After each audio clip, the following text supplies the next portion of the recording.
क्या MBBS abroad ठीक रहता है स्टडीज को लेकर? साथ ही साथ आज के समय में क्यों बेटर है एमबीबीएस अब्रॉड? बहुत सारे बच्चों को प्रेशर फील होता है कि अगर हम एमबीबीएस करने बाहर जाएंगे तो हमें एफएमजी देना पड़ेगा, नेक्स्ट देना पड़ेगा।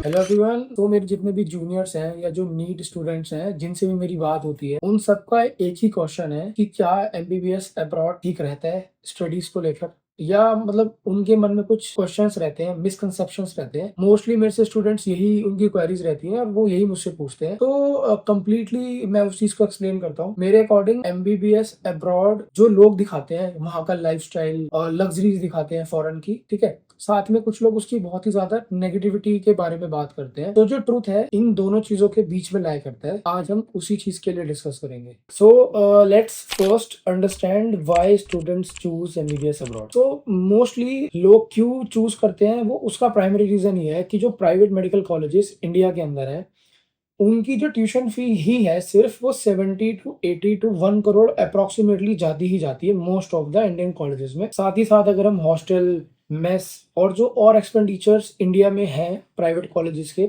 उसको कंबाइन करते हैं तो ये बहुत ही एक हाई पैकेज बन जाता है जो कि मोस्टली लोगों के लिए अफोर्डेबल नहीं रह पाता है। साथ ही साथ जो गवर्नमेंट की यूनिवर्सिटीज़ हैं, उनका जो नंबर है वो उतना नहीं है जितना होना चाहिए। तो बहुत सारे बच्चे बीच में लाया करते हैं जिनका इतना ज़्यादा बजट नहीं रहता है 1 सीआर के आसपास, जो कि 40-50 अंडर 30 में एमबीबीएस करना चाहते हैं। उन बच्चों के लिए एमबीबीएस अब्रॉड एक सेफेस्ट और एक बेटर अपॉर्चुनिटीज के लिए अच्छा ऑप्शन है। सेकेंडली, जो मिडिल क्लास फैमिलीज है ना, वो लोग इस चीज को ज्यादा ऑप्ट करते हैं जितना मैंने देखा, क्योंकि मैं खुद भी एक मिडिल क्लास फैमिली से बिलोंग करता हूँ और मेरे लिए भी वो एक बेनिफिशियल, साथ ही साथ मेरी डिग्री भी कंप्लीट हुई, मेरा एफएमजी भी क्लियर हुआ, साथ ही साथ एक अच्छा स्टेबल ऑप्शन बना। थर्ड, जो इंटरनेशनल यूनिवर्सिटीज हैं, जो ऑप्शन हमारे पास है like Georgia, Russia, Kazakhstan, Kyrgyzstan, China, इन सब कंट्रीज में जाके बच्चों को एक लग्जरी लाइफ का एक्सपीरियंस लेने को मिलता है। जैसे कि वहाँ का फॉरेन एक्सपीरियंस तो है ही, साथ ही साथ वहाँ की हॉस्टल लाइफ इतनी बेस्ट होती है, साथ ही साथ हम लोग इतने अच्छे एनवायरनमेंट में रहते हैं, बहुत सारे लोग इंग्लिश स्पीकिंग होते हैं इन कंट्रीज में, हम लोग स्नो देख पाते हैं, अलग अलग लोगों से अलग अलग इन्वायरमेंट में डीलिंग करना सीख पाते हैं। तो इस वजह से मुझे लगता है कि लोग बहुत ज़्यादा एमबीबीएस अब्रॉड की तरफ जाते हैं और ये एक प्रैक्टिकल ऑप्शन है। साथ ही साथ आज के समय में क्यों बेटर है एमबीबीएस अब्रॉड, क्योंकि एक जो हमारा सोशल मीडिया है उसने इतना अच्छा लेवरेज क्रिएट किया है लोगों के लिए, उसकी वजह से भी बहुत लोगों की हेल्प हो पा रही है और लोग चूज कर पा रहे हैं। लोगों को ऐसा लगता है कि एमबीबीएस अब्रॉड डिफिकल्ट है, किसी को लगता है इजी है या अलग है। तो मेरा सिर्फ ये कहने का मतलब है कि 19 सब्जेक्ट्स तो 19 सब्जेक्ट्स ही रहेंगे, चाहे वो इंडिया में पढ़े जाएँ, चाहे वो अब्रॉड में पढ़े जाएँ। ठीक, अब एनाटॉमी एनाटॉमी ही रहेगी, फार्माकोलॉजी फार्माकोलॉजी रहेगी और कंटेंट भी उनका सेम रहेगा और पढ़ना भी सेम पड़ेगा। तो ये ईज़ी डिफिकल्ट ये डिपेंड करता है हमारे थिंकिंग के ऊपर। सिलेक्ट करते हैं उसके अंदर हमें एक इम्पोर्टेंट पॉइंट ये भी देखना चाहिए कि उस यूनिवर्सिटीज़ के अंदर कितने हॉस्पिटल्स हैं जहाँ पे बच्चा क्लिनिकल ट्रेनिंग कर पाए। जो मेरी खुद की यूनिवर्सिटी थी, क्लिनिकल उसके बहुत अच्छे थे, जिसका नेम है सेंट्रल यूनिवर्सिटी ऑफ यूरोप। जब मैं वहाँ पर था तो मैं काफ़ी सारी यूनिवर्सिटीज़ के अंदर और भी गया हूँ विज़िट करने, अपने फ्रेंड्स वगैरह के साथ जो अलग यूनिवर्सिटीज़ में पढ़ते थे, पर इंडिविजुअली मेरी यूनिवर्सिटी में क्लिनिकल एक्चुअल में बेटर था। तो आप खुद से ऐसी, मैं ये नहीं कह रहा कि मेरी यूनिवर्सिटी में जाइए, जो भी यूनिवर्सिटी चूज़ करें, इन सब पॉइंट्स के बेसिस पे उसको चूज़ करें आप, ठीक है? अब एक चीज़ और, आजकल स्टूडेंट्स को थोड़ा डाउट रहता है कि जिन यूनिवर्सिटीज़ में, जिन कंट्रीज़ में वो जा रहे हैं, वहाँ पर कोई लाइसेंसिंग एग्ज़ाम है कि नहीं? तो ये भी एक वैलिड पॉइंट है। जब आप यूनिवर्सिटीज़ चूज़ कर रहे हैं, तो आप ये भी देखिए किस जगह पर 6 ईयर के बाद वैलिड लाइसेंसिंग एग्ज़ाम है कि नहीं? अगर कहीं एग्ज़ाम होगा, तो आप उस कंट्री को, उस यूनिवर्सिटी को मत चूज़ करिए, सिंपल। क्योंकि इंडिया में आके आपको एफएमजी और नेक्स्ट भी देना है, उसके बारे में भी हम बात करते हैं। तो आप वो कंट्री चूज़ करिए जहाँ आपको एग्ज़ाम नहीं देना, ताकि आपके ऊपर डबल प्रेशर ना आए। आप इंडिया आके नेक्स्ट ही एफएमजी भी देंगे और आप वहाँ पर लाइसेंसिंग एग्ज़ाम भी दे रहे हैं, तो वो आपके लिए बर्डन बन जाएगा। अब हम बात करते हैं एफएमजी और नेक्स्ट के प्रेशर पे। बहुत सारे बच्चों को प्रेशर फ़ील होता है कि जो जितने भी मेरी बच्चों से बात होती है कि अगर हम एमबीबीएस करने बाहर जाएँगे तो हमें एफएमजी देना पड़ेगा, नेक्स्ट देना पड़ेगा। तो जो नेक्स्ट एग्ज़ाम है वो तो आया इसलिए है ना कि हम एज़ अ इंडियन स्टूडेंट भी उसको देगा, ठीक है? और जो एफएमजी या फिर अब्रॉड से पढ़ के आया है वो भी उसको देगा, तभी दोनों को इंडिया में प्रैक्टिस करने के लिए लाइसेंस मिलेगा।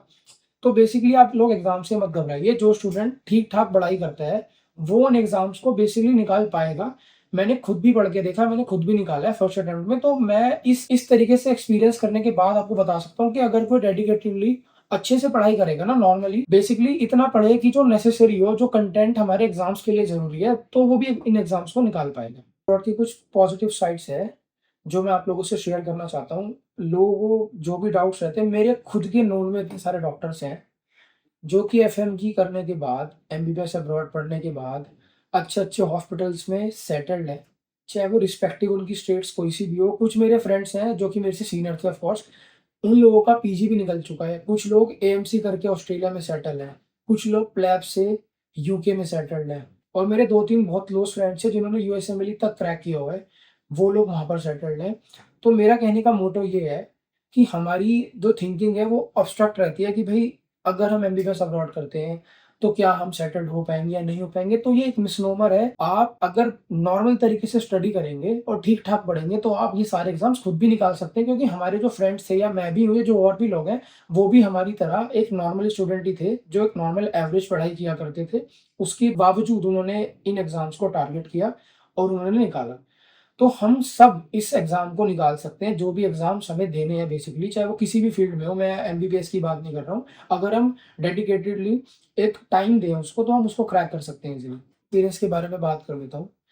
जब मैं खुद भी गया था, तो मेरे मन में बहुत सारे डाउट्स थे। ऑनेस्टली एज़ अ स्टूडेंट, जब मैं फर्स्ट ईयर में गया था, तो मैं बहुत छोटा था ऐज में। तो मुझे भी लगता था, मेरे बहुत डर भी थे। मुझे जाने के 1-2 महीने तक इतनी ज़्यादा होम सिकनेस रही, मेरा मन किया कि मैं 2 महीने में घर आ जाऊँ। बट ओवर द टाइम मैंने चीज़ों को समझा। 3-4 महीने में मैं वहाँ सेटल्ड हो गया। फिर मुझे समझ आया कि डिसिप्लिन मोर इम्पोर्टेंट है इन सब चीज़ों से ज़्यादा। उसके बावजूद धीरे-धीरे मैं वहाँ पर स्टेबल हो गया। फिर मैंने अपनी पढ़ाई पे ध्यान दिया। अपनी एक तरीके से आप कहिए सेल्फ डेवलपमेंट पे मैंने ध्यान दिया, और इन सब चीज़ों के बाद आज मैं आपके सामने यहाँ बैठा हूँ। खुद मेरा एग्ज़ाम भी क्लियर्ड है। अब मेरी इंटर्नशिप भी चल रही है साथ में। तो आप लोग जो भी इस तरीके से सोचते हैं, जैसे मेरे भी डाउट्स हैं जो मैंने अभी आपको बताया, तो ये सब शुरू-शुरू में सबको फ़ील होता है। ये ह्यूमन और नेचुरल हमारा ब्रेन का थिंकिंग प्रोसेस है। आप लोग बिल्कुल निश्चिंत रहिए, और आप क्लियरली सक्सेसफुल होंगे और इस चीज़ को क्रॉस कर जाएँगे 2-3 महीने में, जिसको भी ये सेम फीलिंग होती है। इसके अलावा हर स्टूडेंट का एक डिफरेंट बजट रहता है। उस बजट के लिए हम लोग डिस्कस कर सकते हैं, किस यूनिवर्सिटी में कितने पैकेज रहता है। बेसिकली अगर किसी को भी एमबीबीएस अब्रॉड के लिए गाइडेंस चाहिए, तो मैं पर्सनली जो खुद का एक्सपीरियंस है, उसके बेसिस पे उसको गाइड करूँगा, उसको नॉलेज करूँगा। So if you are planning for MBBS abroad, do contact me now. Thank you so much. Have a good day.